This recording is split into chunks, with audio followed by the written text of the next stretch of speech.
बिस्मिल्लाहिर्रहमानिर्रहीम। तमाम दोस्तों को वेलकम करते हैं अपने चैनल के ऊपर। और आज हमारी डिस्कशन का जो मौजू है वो बेसिकली एक क्वेश्चन है जो हमारे व्हाट्सएप ग्रुप में बड़ा फ्रीक्वेंटली पूछा गया और इस पर बड़ी डिस्कशन भी हुई,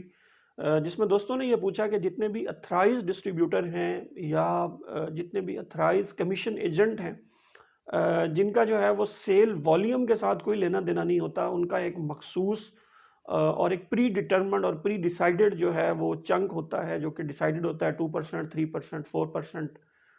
जो कि वेरी करता है ज़ाहिर है company to company, product to product. लेकिन ज़ाहिर है वो एक कैटेगरी है जो कि अथराइज डिस्ट्रीब्यूटर्स की है या अथराइज कमीशन एजेंट की है। उनकी जो टैक्सेशन है, उसमें जो एक मिनिमम टैक्स का एलिमेंट है वो किसके ऊपर लगेगा? क्या वो मिनिमम टैक्स जो सेक्शन 113 का है, क्या वो आपकी ग्रॉस सेल्स के ऊपर लगेगा? क्योंकि ज़ाहिर है टर्नओवर जो है उसके अंदर लफ्ज़ है टर्नओवर का। क्योंकि मिनिमम टैक्स जो है वो आपके टर्नओवर के ऊपर चार्ज किया जाता है, तो उनका टर्नओवर कौन सा लिया जाएगा? क्या वो टर्नओवर ग्रॉस सेल्स हैं, जो वो टोटल सेल्स करते हैं उसके ऊपर वो 113 का जो रेट है वो लगेगा, या जो उनका कमीशन मार्जिन है या मार्जिन ऑफ प्रॉफिट है उसके ऊपर लगेगा? तो इसके लिए हम जो है वो थोड़ा सा ये जो कमीशन एजेंट्स हैं, ब्रोकरेज कमीशन और ये जो डिस्ट्रीब्यूटर्स हैं,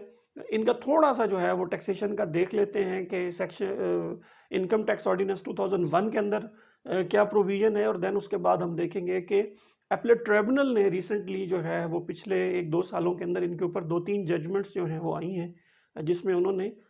इस प्रॉब्लम को जो है वो काफ़ी हद तक सॉल्व किया है। जैसा कि आप जानते हैं कि सेक्शन 233 जो है, उसके अंदर most of the commission agents हैं या जो डिस्ट्रीब्यूटर्स हैं, उनका जो टैक्स है, जो उनके ऊपर जो टैक्स है, वो सेक्शन 233 के अंदर जो है वो कैटर हो रहा होता है। तो उसके अंदर आप जैसा कि आप जानते हैं कि फाइनेंस एक्ट 2019 के बाद या उससे ऑनवर्ड जो है, जितना भी टैक्स जो है वो सेक्शन 233 के अंदर जो है वो इसके ऊपर लागू होता है, इनके ऊपर वो मिनिमम है। तो इसका मतलब क्या हुआ कि जितने भी कमीशन एजेंट्स हैं, जितने भी डिस्ट्रीब्यूटर्स हैं, उनका जो टैक्स है वो बेसिकली क्या है, वो मिनिमम है। जब मिनिमम टैक्स की कैटेगरी के अंदर आप आते हैं तो आपको अपना तमाम प्रॉफिट एंड लॉस जो है वो बनाना होता है और आपको प्रॉफिट के ऊपर भी टैक्स कैलकुलेट करना होता है। और अगर आपके ऊपर टर्नओवर टैक्स जो है वो लागू होता है, यानी कि जैसा कि आपको पता है कि सेक्शन 113 जो है वो जब आपकी मिलियन से एक्सीड करती है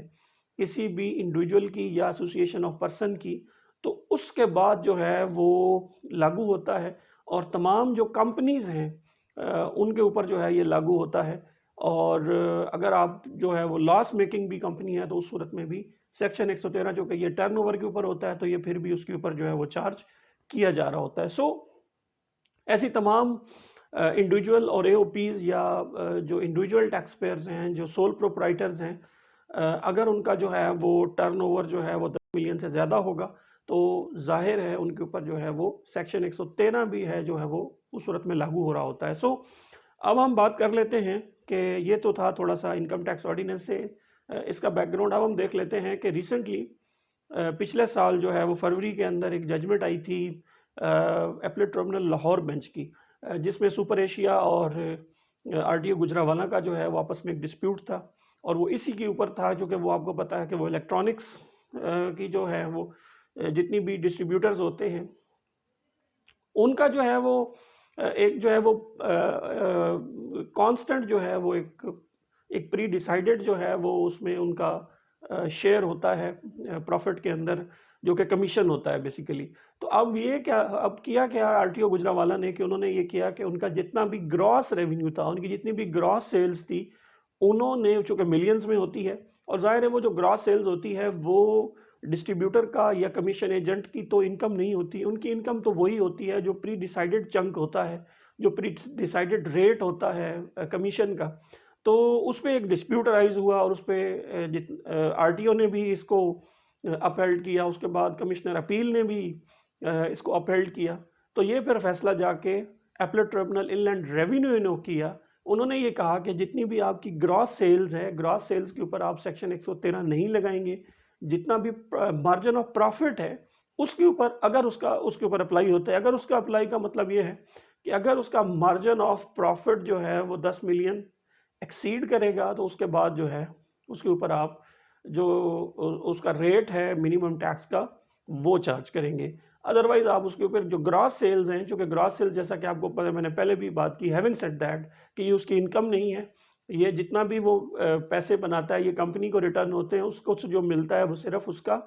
कमीशन होता है। तो अगर वो कमीशन एक्सीड करेगा तो उसके ऊपर जो है वो सेक्शन 113 का जो मिनिमम टैक्स है वो हम चार्ज कर सकते हैं। उसकी ग्रॉस सेल्स के ऊपर जो है वो हम मिनिमम टैक्स चार्ज नहीं कर सकते। तो मैं उम्मीद करता हूँ हमारी इस मुख्तसर सी डिस्कशन से